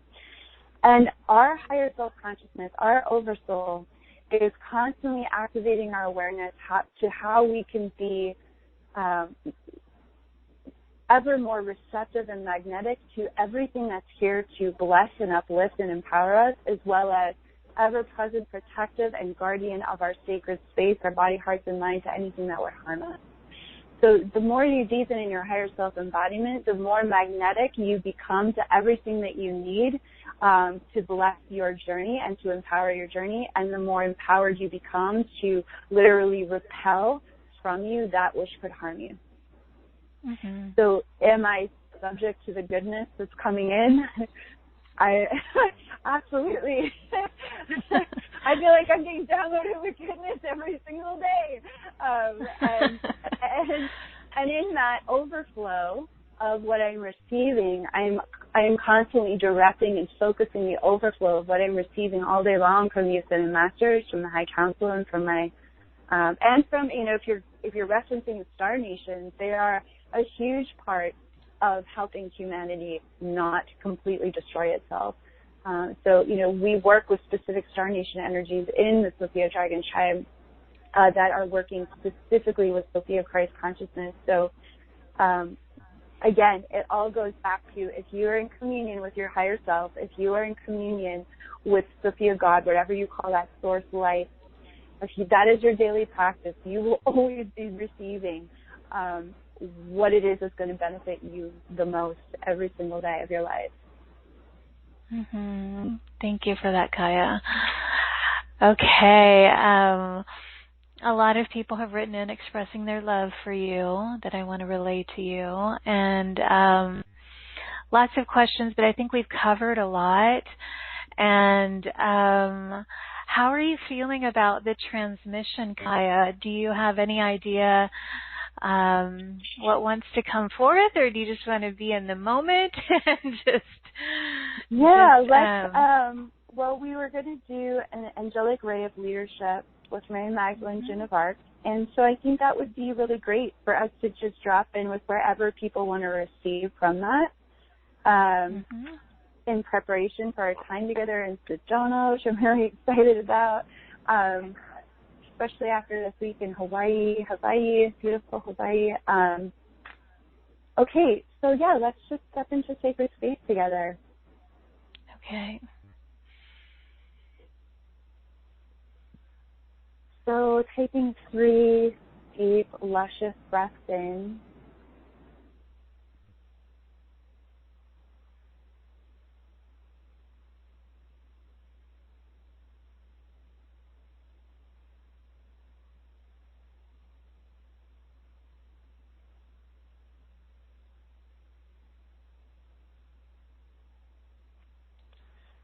We're welcoming your awareness to begin the process of relaxing into the light of your own divinity. Wherever you are in the world, we are sending you the blessings of the Ascended Masters and all of the Archangels, blessing your body, heart, and mind, and your soul, blessing your divine purpose for being here in this lifetime. And feeling the waves of golden ray blessings being directed to you from across space and time, from across all the realities that coexist together at this time. Your friends in high places, the beautiful Ascended Masters of the Sophia Dragon Tribe, gathering around you now individually, as well as gathering around us as a community of embodied Wayshowers collectively. At this time, we call in the first 8 revealed key codes of the Sophia Code cosmology. We welcome in Isis in the Northeast to create a divine feminine Christ circle of empowerment around you now. We welcome beautiful Hathor, she of 1,000 voices, in the East. We call in and welcome beautiful Green Tara and the Order of Bikini in the Southeast. In the South, we welcome in beautiful Mother Mary. In the Southwest, we welcome the lightning of revolutionary change, Mary Magdalene, Jesus, and the entire Order of Magdalena, including Joan d'Arc, who's a high priestess in the Order of Magdalena. We welcome and call forth the presence of Kuan Yin and Maha Avatar Babaji in the West, she of 1,000 waters. In the Northwest, we welcome the Holy Seraphim of the Divine Mother, the Sophia Dragon. And in the North, we welcome the Holy Woman, White Buffalo Woman, and the entire Syrian Order of the White Buffalo Angelic Star Nation. In the center of this circle, we welcome the presence of your own Holy Spirit, your own higher self, filling that wheel of light around you. You may even feel or sense the presence of a dove descending from on high, filling you with a peace that passes all understanding, a waterfall of your own divinity beginning to pour through your 8th chakra, down over your forehead, down over through your crown chakra, pouring down your ear chakras, filling up your throat chakra, releasing now through and down into your heart chakra, these waves upon waves of waterfalls of light that is your own divinity descending from the halls of your own soul, flowing into your solar plexus, opening up your solar plexus, spinning open to receive the baptismal waters of your own divinity flowing into your sacral chakra. As your sacral chakra opens, that beautiful water begins to flow into your root chakra, where we tend to hide shame or fears or anxieties, and they are beginning to flush out and drain down through your legs and down into the earth, flowing out through your feet chakra, these beautiful waters of your own divinity, clearing out the neurological pathways, the physical pathways, through your blood vessels and your bone marrow, these pathways of light. They're opening up the physical body, the emotional body, the mental body, and the spiritual causal body being filled with the power and the light and the presence of your own Sophia Christ consciousness, your own Holy Spirit, higher self. And we welcome that light to continue to flow for the duration of this activation, releasing all that no longer served you and empowering you with the purity, the holiness, the presence of God within you.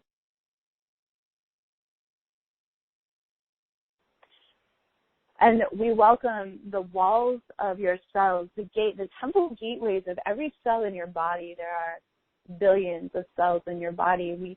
We invite your higher self-consciousness to open up the temple gates of every cell in your body to now be nourished by this light of your own higher self, flowing even deeper inward into the cosmos within you. Breathing into that nourishment, that divine mana, that light of Sophia God that is you as your own soul signature, feeding every cell of your body, deepening you into your body, deepening you into the presencing of your own heart. And there is a prayer within the Sophia Code that we pray at the very beginning of the Codex, and it is, Divine Mother of all life, take me to that place deep within your womb where I can know nothing and be reborn anew. I'm going to say it 2 more times. Divine Mother of all life, take me to that place deep within your womb where I can know nothing and be reborn anew. Divine Mother of all life, take me to that place deep within your womb where I can know nothing and be reborn anew.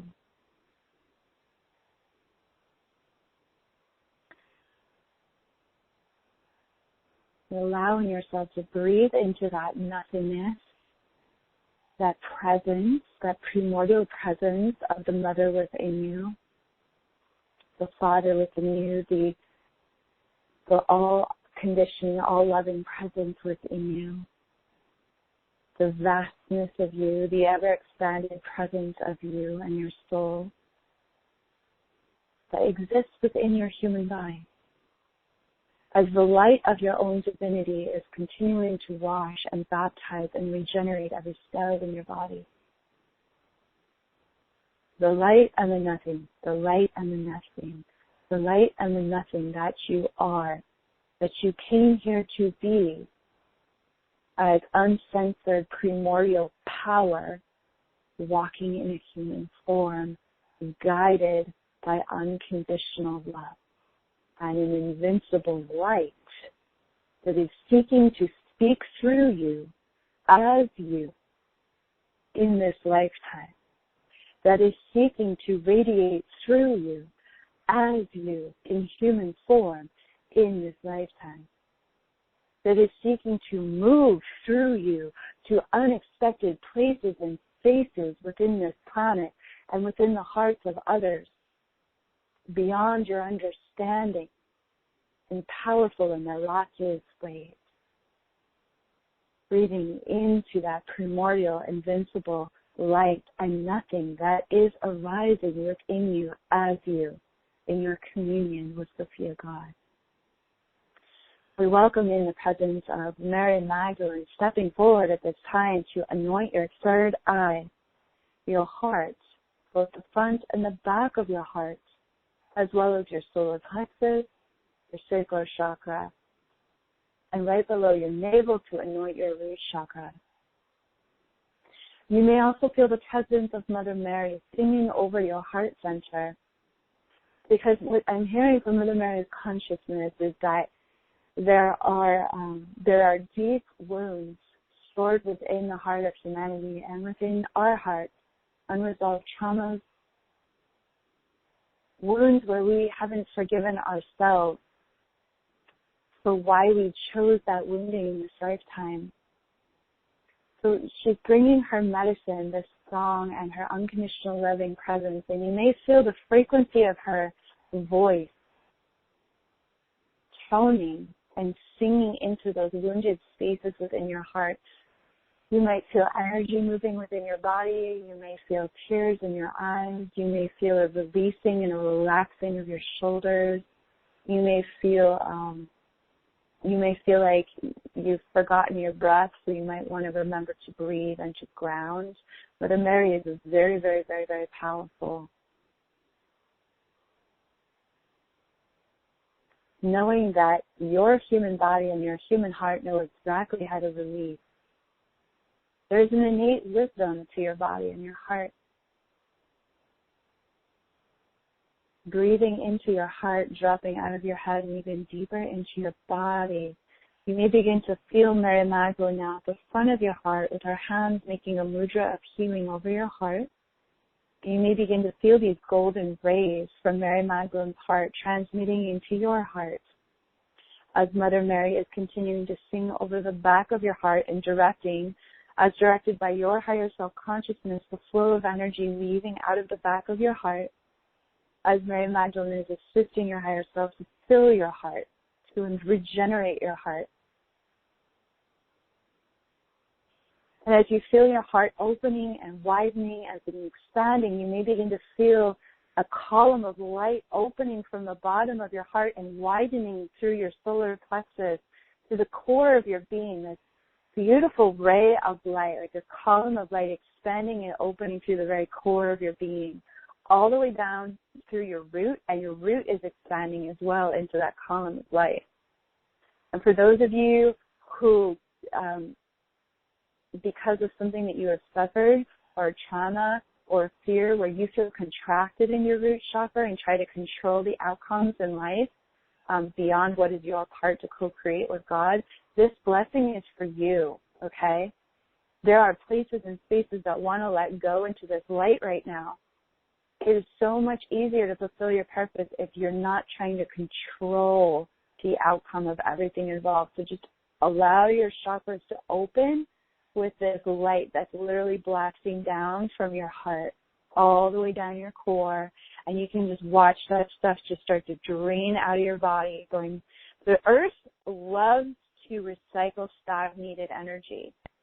When that happens, she's fulfilling her purpose, and we're fulfilling our purpose and our nurturance and protections of her, because we're not carrying around a bunch of stuff that's going to cause us to hurt one another or her later down the road because we didn't let it go and let her help us. See how that works?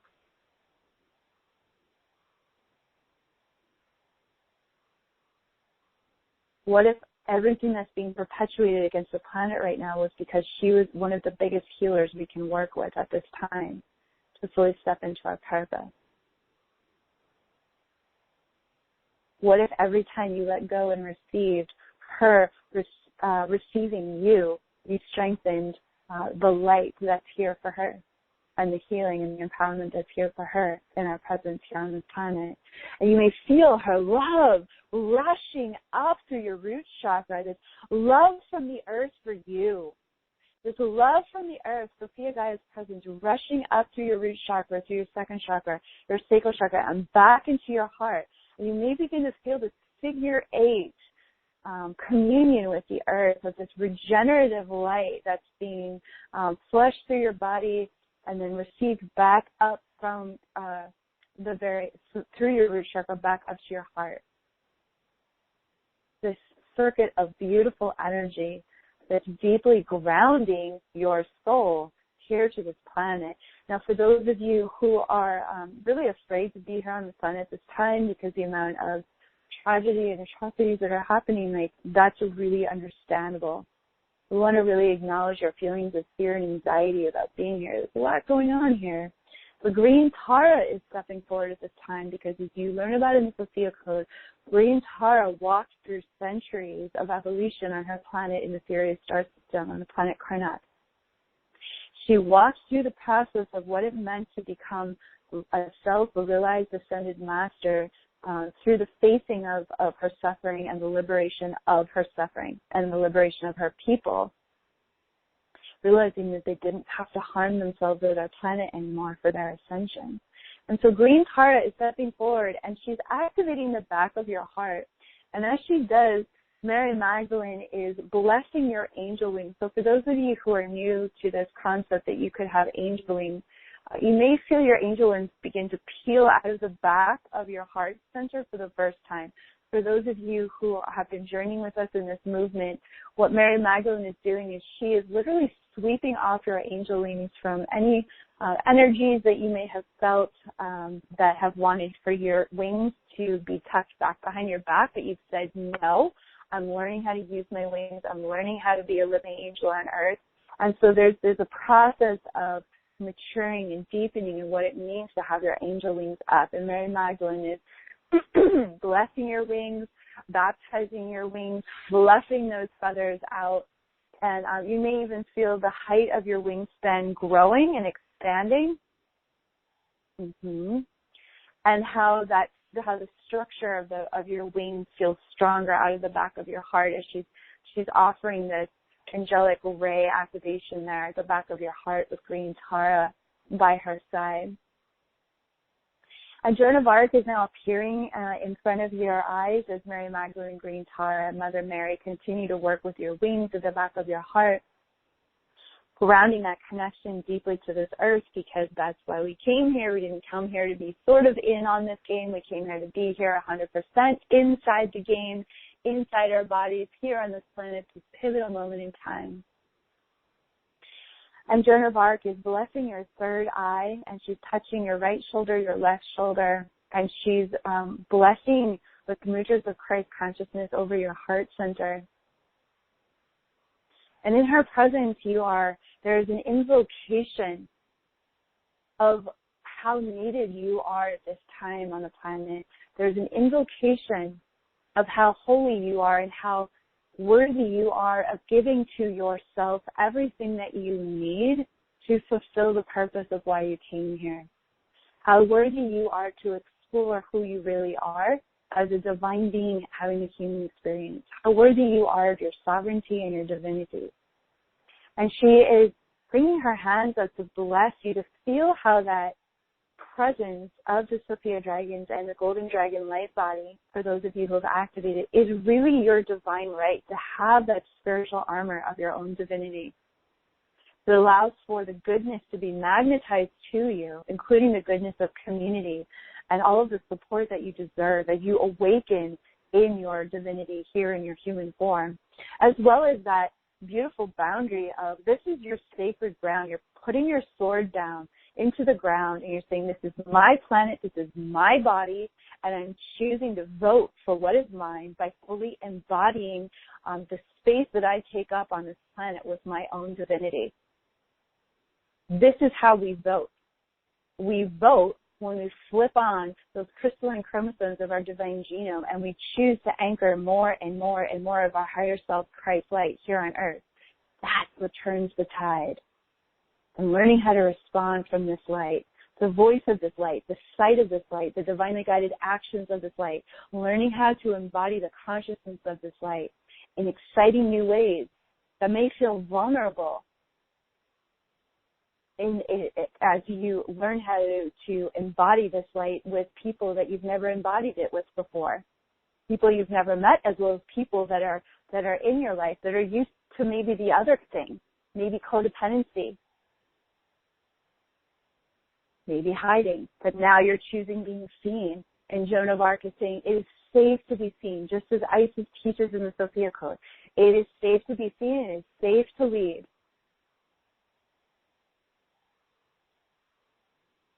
And she is transmitting this beautiful ball of compassionate pink light. Because she's saying when she led the French army, it was truly this compassionate love for her own people that is what drove her into battle. It was her willingness to fulfill her purpose came from her deep love of God, and it came from her deep compassion for her people that she did not want to see suffer any longer under the oppressive rule that they were suffering under. And she's saying, do you see how there's no difference? You have a great love for your people and for your planet. Now we are moving beyond a country. We are moving to a planet-wide love. We're moving beyond a national identity. We're moving into a global identity of a love for our planet and a love for our species. And so she's bringing that beautiful transmission of, the reason why you want to fulfill your purpose is because you have a deep love that you want to honor. And so she's radiating that pink, compassionate grace, faith, focus, and stamina for your love. Never give up on your love, she's saying. That love is the fuel for the follow-through, that passionate love affair. And if this is the first time that you're feeling that deep, deep love, which is what brought you here and anchored you here, even with all of your feelings about being here, just really breathe into that presence of this very high frequency pink light that Joan of Arc is transmitting to every part of your heart and every cell within your body.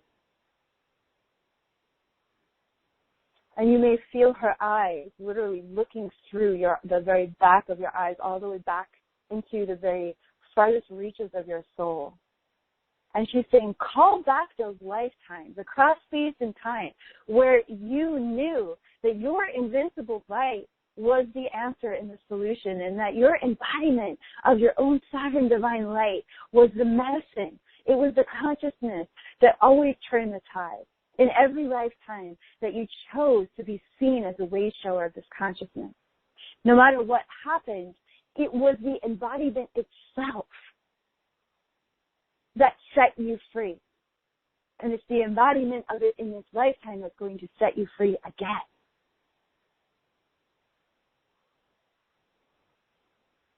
And feeling any soul fragments that want to return at this time, across space and time from all of your lifetimes, and welcoming in Hathor, who's also singing over the sacred space because she's a master teacher on multidimensional awareness and activation, DNA activation, as you meet in the Sophia Code in Chapter 7. And Hathor is assisting this Joan of Arc transmission, calling back your soul fragments so you can feel the wholeness of yourself every time you've been an embodied wayshower on this planet, supporting you now in this lifetime.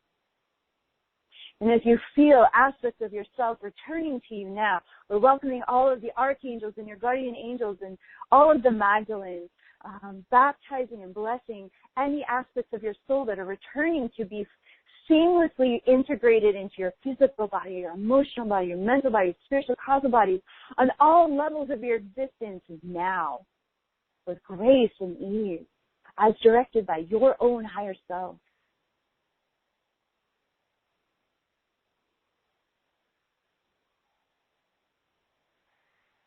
And as these parts of your soul return into the wholeness of you, because you need all of you in this lifetime. That's the whole journey of the Sophia Code. It's calling all of you back to you in this lifetime and learning how to own it without apology and with great joy and with self-confidence and the light of your higher self that radiates out into this world, a new paradigm right through the very gaze of your eyes and the openness of your heart and the clarity of your yes and the clarity of your no. We welcome in those beautiful guardian angels of your divine purpose as directed by your own higher self to bless your angelic ray, your own angelic ray of leadership in this lifetime.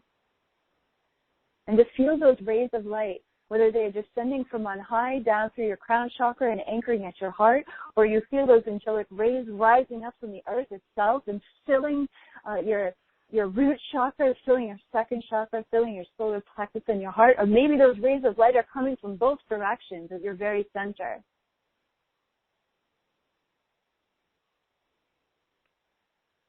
And I invite you to welcome that Jesus, who's also a part of the Order of Magdalena, and Lord Buddha have arrived here, who's also a part of the Sophia Dragon Tribe, as well as Maha Avatar Babaji with a divine masculine transmission. And they are welcoming you to visualize your feet stepping upon the path of your divine purpose in a new and exciting way.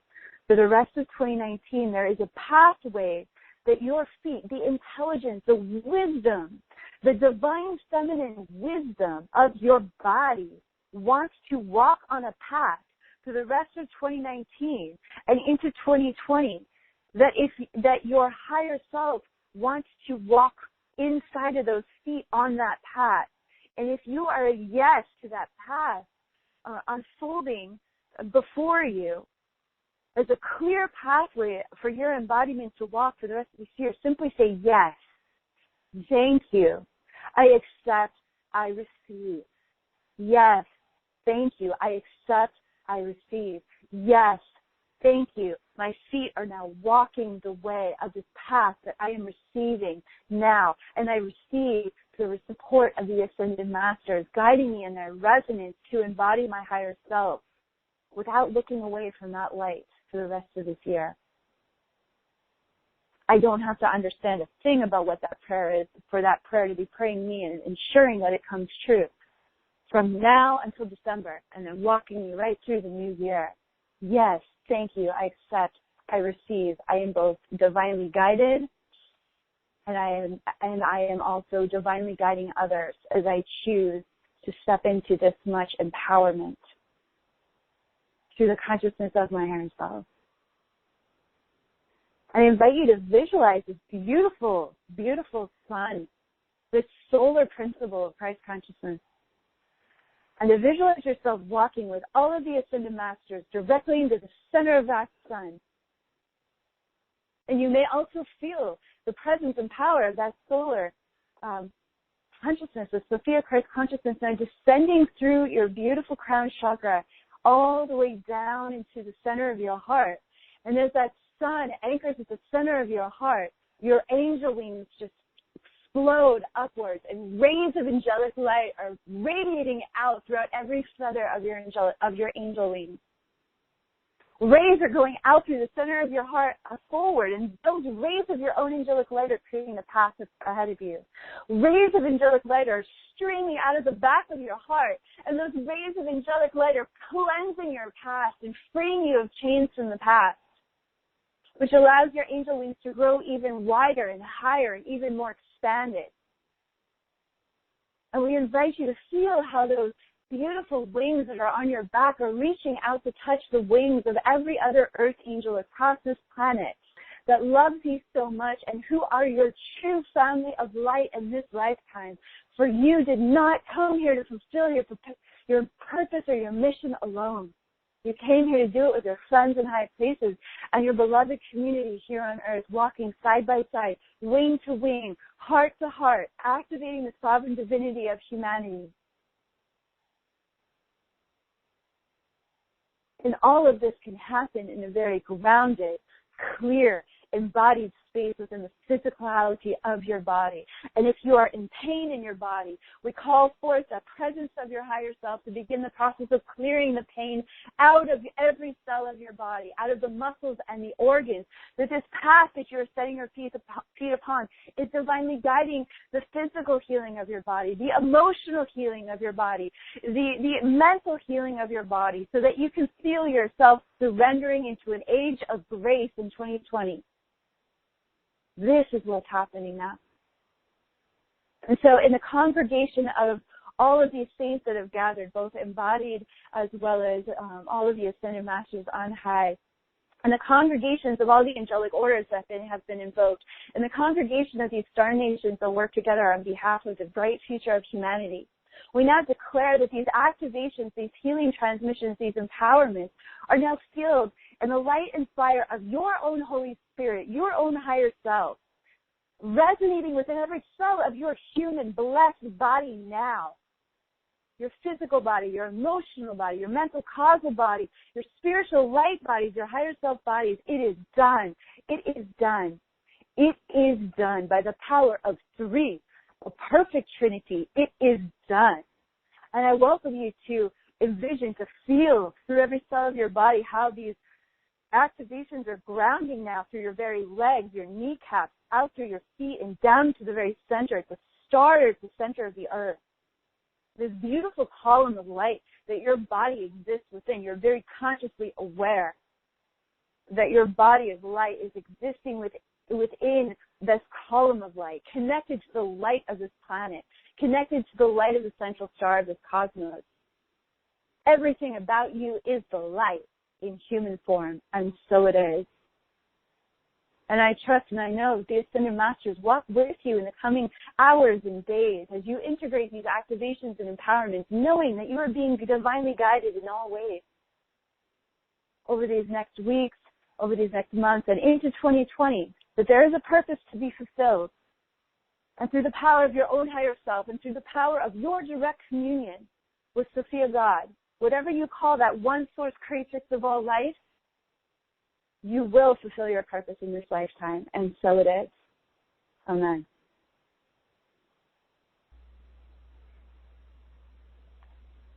Wow. That was powerful. Oh my gosh. The support just kept building and building and building. That was, feathers are fluffed. For sure. Wings up, everybody. Oh, Kaia. Wings up. There is no wings time up. like the present. Wings up. Here we go. Yes. You know, Yes. one thing that you said that was so powerful, everything was powerful, but you said that our invincible light is the solution that will set us free. Our invincible light is the solution. And the support that we have for activating that invincible light, we just felt it. I mean, everybody felt that, right? Right in, tell me you felt that.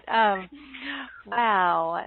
That was incredible. Thank you for sharing that transmission. It was an activation, and everyone is so needed at this time, and that's what I felt so strongly from what just came through.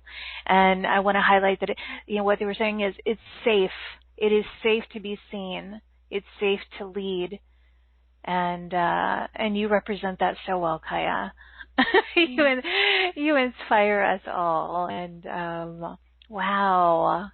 Thank you, my dear. I love you so much for everything that you are and everything that you're doing. Oh, you're so welcome. Thank you so much for the opportunity to be here, Carrie. It's always such an honor and a privilege to connect with your community, to connect with your beautiful heart and this ministry that you've been offering relentlessly in our shared mission to activate the heart of humanity. I love you. I love our shared community. I love that we've got to find each other again this lifetime, and how we're all finding each other across the heart waves through our shared ministries. Thank you so much for inviting me to be back today. Oh, you're so welcome, my dear. Thank you. And thank everybody who's been with us. Thank you for the gift of your time and your love and your presence. Blessings are so on their way. They're right there for you. Just open up and receive them. And remember, if the information, everything that was shared here today through beautiful Kaia resonated with you, please give yourself the gift of saying yes to affirming and confirming your role as a leader. Go to Sedona. Go to Sedona and see Kaia in person, right?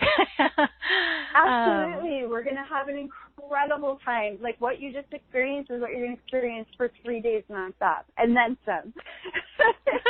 So you're ready to transformational experience. Yeah. Oh, yeah. Yes. Well, and as we are meant to be these powerful, vibrational visionaries, emissaries of love, light leaders, luminaries, wayshowers. And if you're still listening and you've been with us these whole 2 hours, that's you. That's you. Absolutely. It's you. Without a doubt. So that is it. Kaia, thank you again, my dear. And to everyone, I hope you feel lifted and shifted out of any resistance, and let Kaia and these supportive communities help you with that, so that you feel safe to be seen and to lead, my friends. You are needed as an embodied wayshower. As Kaia mentioned in the transmission, just say yes, thank you, say I accept, and receive the support that is available to you. Okay, everybody, thanks for joining us on this adventure. It was amazing. I am sending waves and waves of love and light and appreciation from my heart to yours. May you feel it, receive it, offer it to those you encounter today or tonight, wherever you happen to be in the world. And as always, until next time, please give yourself full permission to shine instead of shrink, express instead of suppress, and own that amazing glow of yours, everybody. I'll see you back here in this playground of light again tomorrow.